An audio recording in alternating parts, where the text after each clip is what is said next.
James Summers, Morning Blend. I'm here today with Tim Randolph. Good morning, Tim. Good morning to you. Yeah, thank you. Now, what's the name of your organization? Randolph World Ministries Incorporated. Okay. And what do you guys do? Explain what you guys do.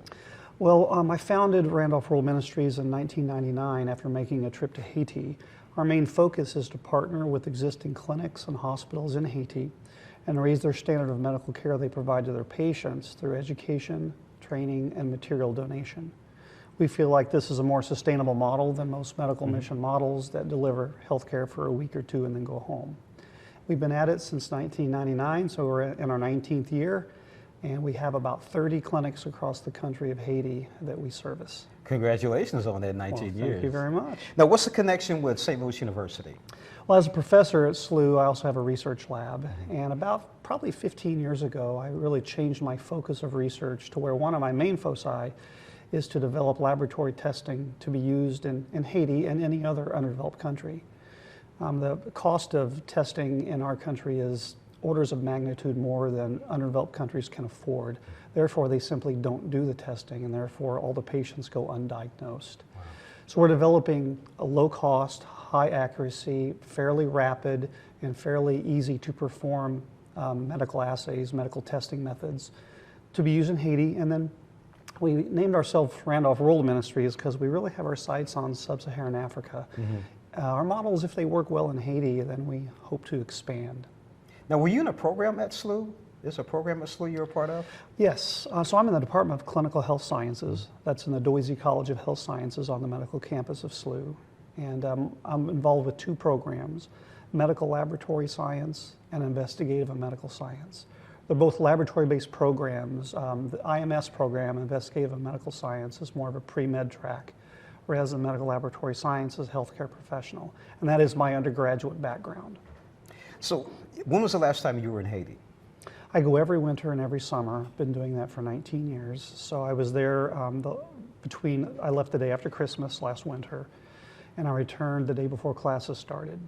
And I'm preparing my summer trip now. I'll be leaving on the last Sunday of May and returning in mid-June. How is Haiti doing? Not too well. Overall, in the 19 years that I've been in Haiti, I've seen many improvements, and particularly in the medical field, because that's what I focus on, that's what I see. I'm sure there's other things that are not in my focus, but Haiti's improving overall. Its infrastructure is developing, things are getting better, but it is a long way from good. However, recently, there's been some political unrest. It started about last November, shortly after Thanksgiving. It's waned, so things are okay now, but there's some threats of political unrest rising up again. That's what I said, not so good now, but this is a sort of a temporary political unrest period. Overall, I've seen improvement in the 19 years we've been working in Haiti. Now, are you concerned with your security when you go down there this next time over the summer? Yes. There is a safety risk every time we go, but in my opinion, not any more of a safety risk than making bad decisions in the inner city of St. Louis. And so we know those risks, we prepare for those risks, just like we do. I mean, most of us probably wouldn't walk down, St. Louis City at 1 o'clock a.m., now would we? No. So we do similar kinds of logical concessions. But yeah, this summer trip, like I said, the political unrest is at bay at the moment. But if it stirs back up again, there could be some issues. I normally take teams, and I'm not encouraging a team this summer for that reason. I probably will be going alone with all my Haitian partners that already live there. Right. I'll team up with them when I get there. Probably won't be taking any American team members this summer. Tim, how can our viewers help you? Well, we are on the verge of taking a major step forward, and that's why I'm really here. I'm a hematologist, and so I study blood diseases. And one blood disease I'm very interested in is sickle cell disease. And sickle cell disease is largely a disease that's inherited in the African community, Black African community. You may or may not know, but Haitians are African ancestry. They were enslaved by the French in the 1600s. They are from Central and West Africa. And so sickle cell, they brought sickle cell with them as an inherited disease. And so We've published that the prevalence rate of the gene is around 12%. We published 15. We think it's closer to 12 based on other publications that have come out. But a paper came out of Africa a few years ago where there were some isolated areas in sub-Saharan Africa where sickle cell disease is even worse than Haiti, and poverty is even worse than Haiti too, where they followed, they screened newborn babies and followed them for the first 10 years of their life. Now normally around the world when we're talking about sickle cell disease, we judge mortality rate in the first 5 years of life.